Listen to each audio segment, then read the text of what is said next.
everyone, it's Lisa Michelle. I'm back to talk to you about the next formal element that we're going to cover. So we've looked at line and now we're going to look at tone. So have your sketchbook at the ready. You're going to need the sketching pencils and the sharpener and the eraser as well.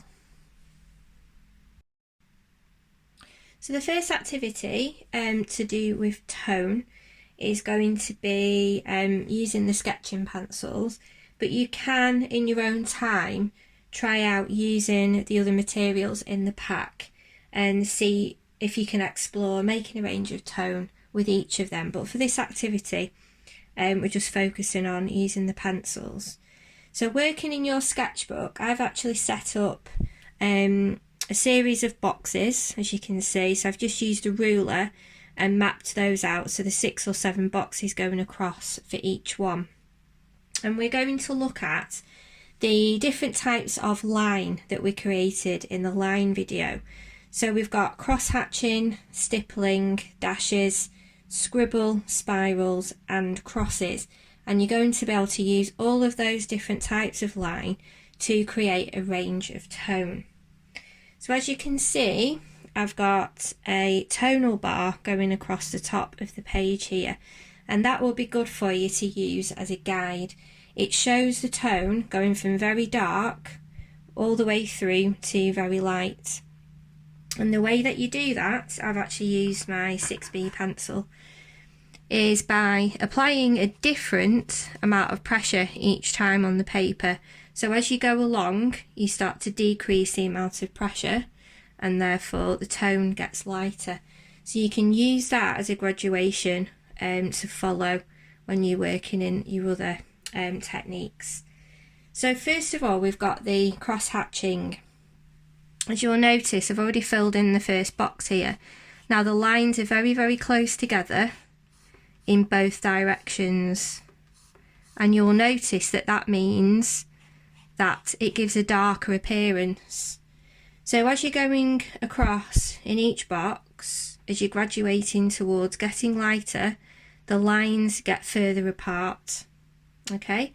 And it would be the same with the stippling and the dashes, the scribble, the spirals and the crosses as well. So I'm using a softer pencil, the 6B pencil. So as you know, the higher the number on the pencil, softer the lead is. That's the softest one you've got in your pack. So you're applying less pressure on the paper, and the lines are actually getting further apart for the cross-hatching, and that will give that lighter appearance. And it's the same with the other types of lines and marks as well. So with the stippling, here you can see they're very, very, very close together, all of the marks, and here quite close together, and then as you get further across, there's more space and perhaps put on less pressure as well, and it starts to give a lighter appearance, and that as you work your way across. If you can do those with each of the different types of line, and you'll start to see that graduation going across. And I have a worksheet here which your teachers can actually email out to you if you'd like. So if you just get in touch with them by phone or email, they'll be able to send that to you. You can use that as a reference. So here we have your ranges of tone, and using each different line making, mark making technique that you learnt in the last video as well. So in this activity, we're going to take things one step further by using the line techniques that you've learned, and then showing how you can create a range of tone with them. And then, as you can see here, by applying them to a shape, a 2D shape, you can actually create the appearance of 3D. So actually use that tone to make a 3D shape. So it's like an illusion, like it's coming out of the paper. So we need to decide first of all which direction the light is going to be coming from. As you can see on here, I've just drawn an arrow on this worksheet.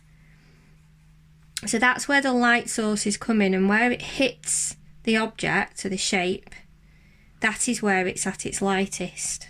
and then the further away it is from the light source, the darker it is. So we can practice that on our own shapes. Now, you can actually get this worksheet sent over to you by your teacher if you'd like them to do that, so you can print it out and work directly onto it. Or you can do what I've done and draw the shapes out in your sketchbook and do your shading that way. But that worksheet is available to you if you'd like it. Okay, so if you just look at the cube shape, as you can see there's an arrow coming here. So where that would hit, the light source would hit the object, that's where the lightest area would be. And then obviously we've got the furthest part away here where it would be the shadow. So just referring to this worksheet here. So obviously the darker bit is going to be the, if we use cross-hatching technique for this one, where the lines are really close together, that gives the darker appearance. So it actually creates a shadow then.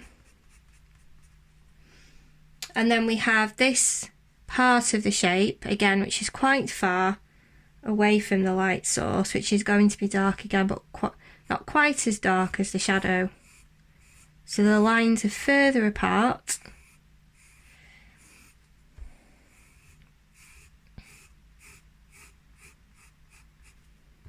Like so.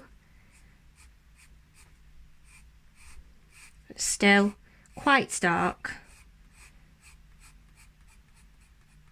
Like so. And then you've got this panel here, the shape, which is again a little bit lighter.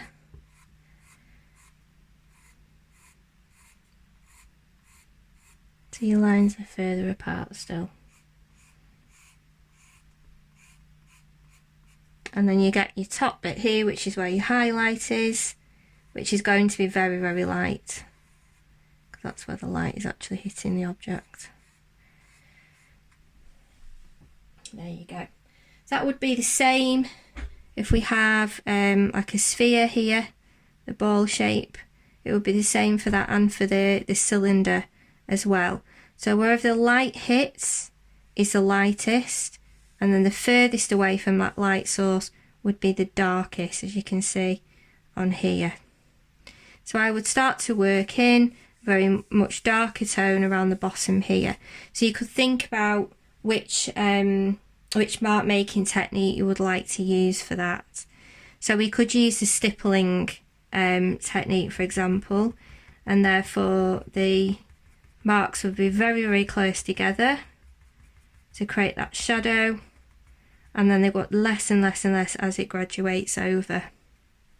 Okay, so there you have your line making techniques showing a graduation of tone, and then being able to apply those to an object to make it 3D, to create that illusion of it coming out of the paper.